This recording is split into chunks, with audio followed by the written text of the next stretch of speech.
Uber made an underwhelming public debut on Wall Street Friday. The ride-hailing company started trading on the New York Stock Exchange at $42 per share, down from its initial public offering price of $45 a share.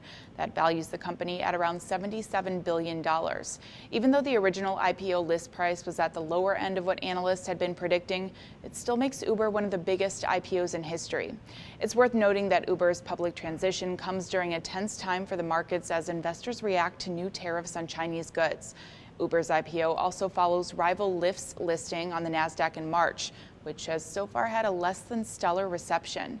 And investors are still keeping an eye on Uber's slowing growth. The company reported an estimated net loss of more than $1 billion in the first quarter of 2019. But Uber's no stranger to scrutiny. It's had its share of criticism over safety issues and company culture in recent years.